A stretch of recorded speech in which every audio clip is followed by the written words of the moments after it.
Be brave and explore yourself. Hi, this is Kalpana Reddy from Krishi High School. Today I am here to discuss about class 7 chapter 5, that is Europe part 2. Okay children, so before moving into the topic, I would like to wish you all a happy and a healthy morning children. Hope everyone is doing great.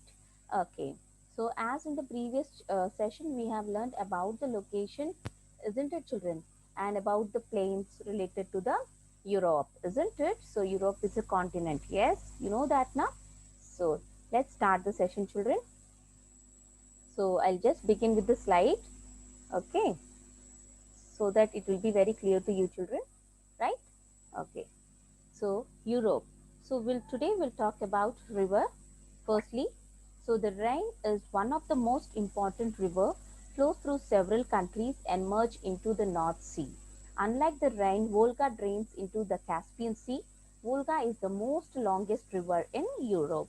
So the Rhine is one of the most important river which flows through the several countries and finally merge. Merge means go and join with the North Sea. Okay, children. And unlike Rhine, we have one more river which is the longest river of Europe in Europe, that is called Volga, which also drains into or which also go and join with Caspian Sea. Volga is the most like I mean longer river in Europe, children, right? Europe rivers are used not only for irrigating the fields but also as a major waterways. So, like waterways means no, like we how we have roadways, airways, railways, etc. We do have one more mode of transport that is called waterways. Okay, children.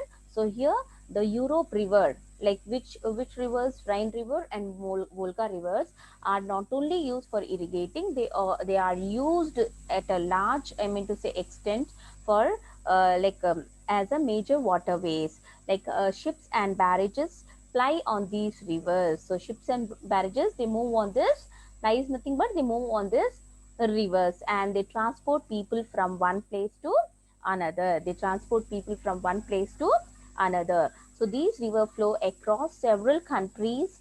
There are several major industrial and mining cities on the open sea which facilitate international trade and transport. So these two rivers, they flow across the different countries in Europe, and they are the several which are the these cities, the countries, okay, where this river flows. They are the major industrial and mining cities on the open sea which facilitate. So these rivers, they will facilitate for the international trade. That international trade means what? Business. International trade is nothing but business. That means importing or exporting. Importing or exporting, that means sending the goods or receiving the goods. Okay, so generally how do you transport the things from one place to another? By using the different transport mode. In the same way here, like these two rivers are a major section of international trade and transport. Now coming to the peninsula, what do you mean by peninsula? Peninsula, in a simple word, if I say, it's a piece of land which is from all the three sides covered with water. From all the three sides it is covered with water. So land masses that are surrounded by sea on three sides and connected to the mainland on the fourth sides are called peninsula. It's very simple, children. Only a piece of land from the three sides, if it is covered with water, then it is called peninsula. So the Norway and Sweden are also part of peninsula. So you can share, you can just have shared the slide and the images. You can see. So this part is a peninsula. So here from all the three sides it is covered with water, and this is a piece of land. So this piece of land is called peninsula, and and the Norway and Sweden comes in this peninsula only. It's a part of peninsula, right, children? Okay, next come island. So we know now we have learned about peninsula. Then what is island? So there is also a lot of difference between a peninsula and island. So here we have learned in the previous slide that peninsula is a piece of land which is covered with water from all three sides. But island is a piece of land which is covered with water from all the four sides. From all the four sides. You can see in the images, children, like Great Britain and Japan. So here in the image you can see from all the four sides it is covered with water. Then it is called islands. Here also you can see. Okay, children. Here, so this part of land also you can see. Understood, children? Okay. Next. 1 second. I'll share the slide, children. I'll miss the slide. Yeah, second one over, na? Third one. 1 second. Yeah. Next comes what, children? Bays and gulf. Bays and gulfs. Okay, now here what do you mean by, already now we have learned about peninsula and rivers, peninsula and island. Now we'll talk about bays and gulfs. So bays and gulfs are a part of sea enclosed by land on the three sides. So peninsula is a piece of land which is covered with water from all the three sides. Then bays and gulfs are a part of sea where which is a sea which is enclosed from, which is enclosed by a land from all the three sides. So that means land is covering from all the three sides. Okay, so a part of sea where the region or the part of sea where from all the three sides it is covered with land. So they are called as bays and gulf. In a bay, the land curved inwards and the mouth of the bay is usually wide as in the Bay of Bengal. So here you can see, children. Okay, so this part is totally covered with land from all the three sides. Okay, so this middle. So this is called Bay of Bengal, bays and gulf. Gulf is a narrow, so here you can see. So yes, from all the three sides it is covered with land now. So you can find the inhabitants here, okay, on these places. Yes, a gulf is a narrow intel of the sea and has a narrow mouth. Right, children?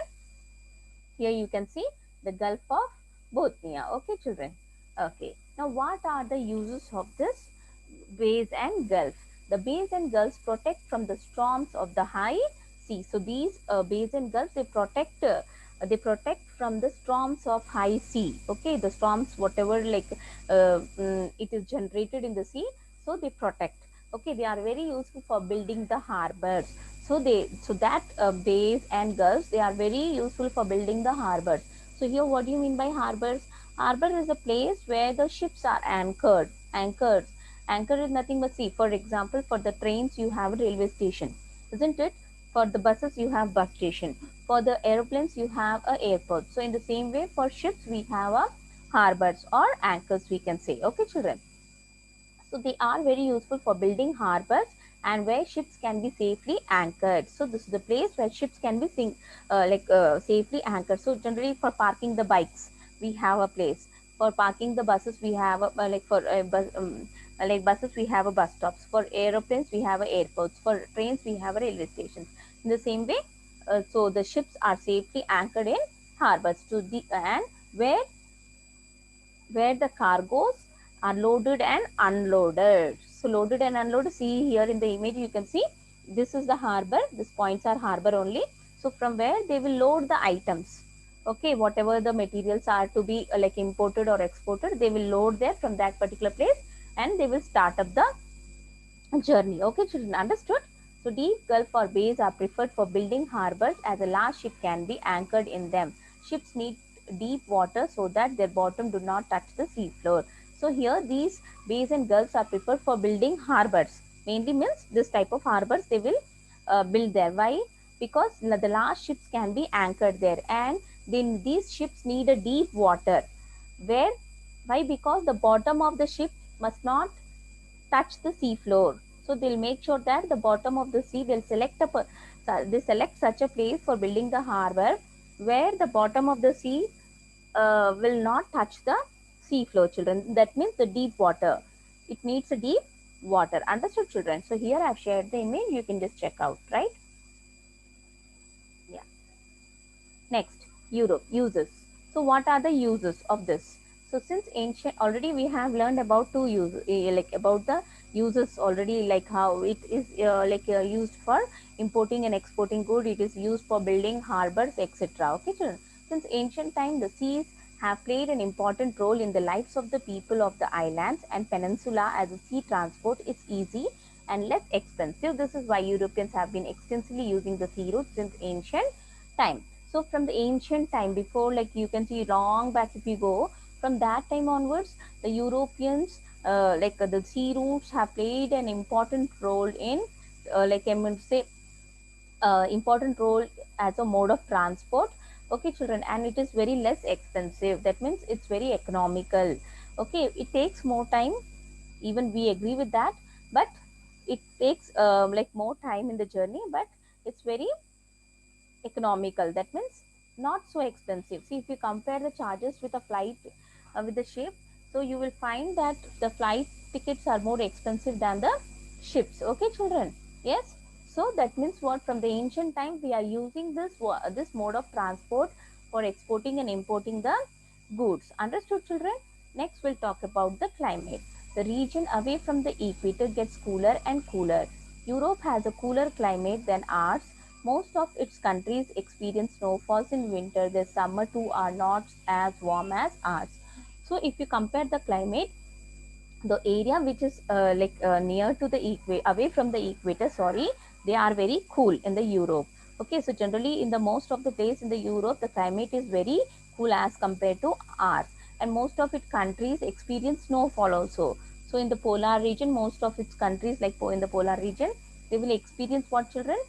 Snowfall in winter. And you might have learned about Canada also. Okay, so the summer too are not so warm as ours. So if you see the temperature, like how we like the temperature raises up to 45 in summer in our country, but as compared to our country in Europe, during even summer also it will be cool, right, children? Distance from the equator. So the region near the equator remains warm all around the year.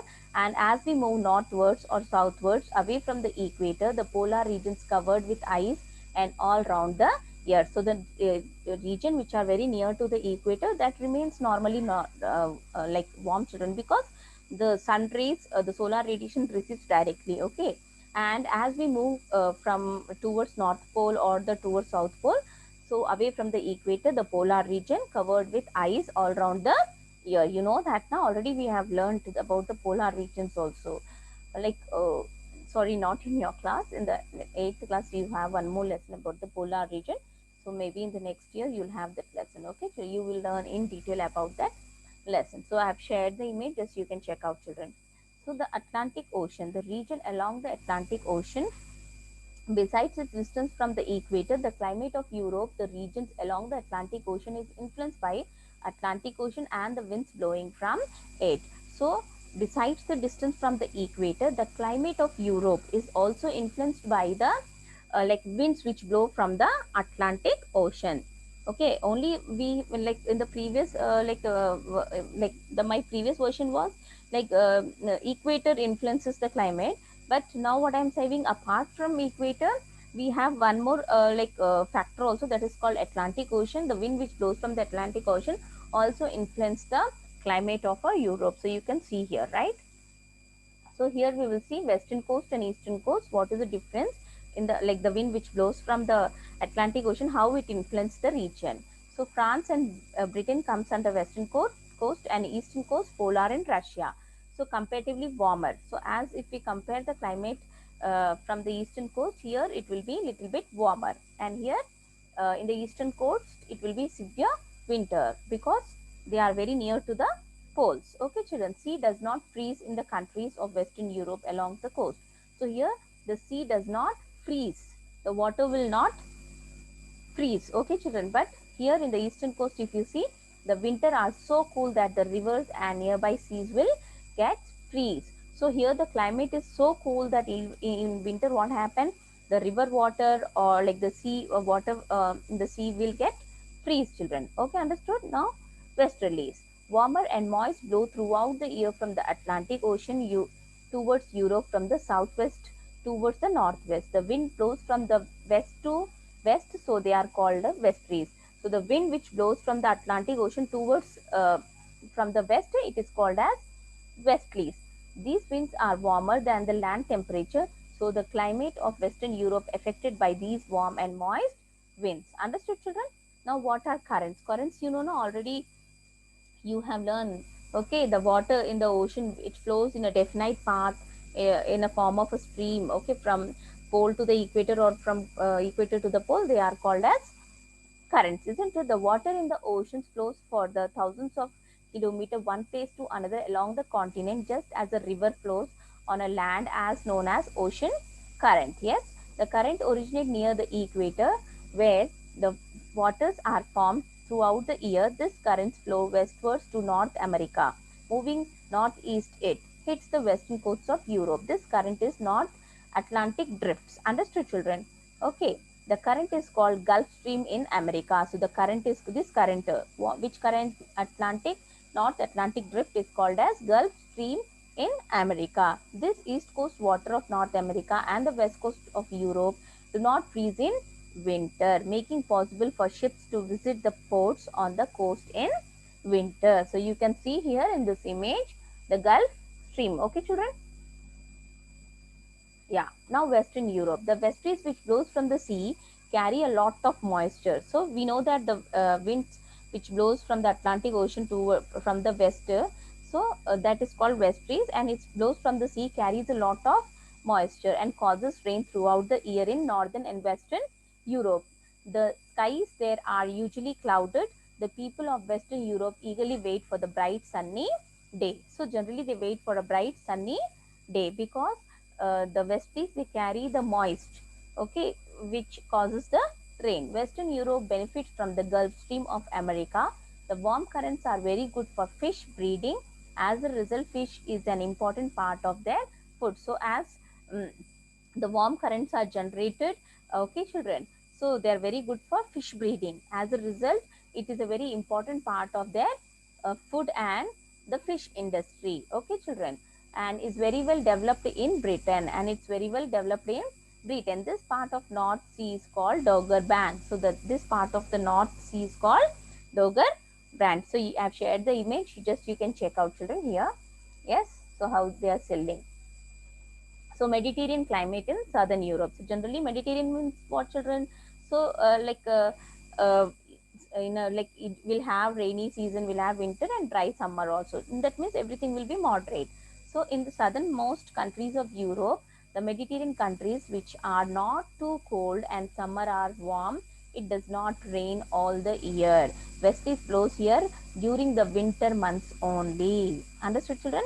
Such rainy winter and dry summer are termed as Mediterranean climate. Understood? Mediterranean climate. So where only during the winter season, winters will not be so cool and summers are warm. It does not rain throughout the year. Only the westerly blows only during the winter month. So such climate is called Mediterranean climate, and that climate is found in southern Europe.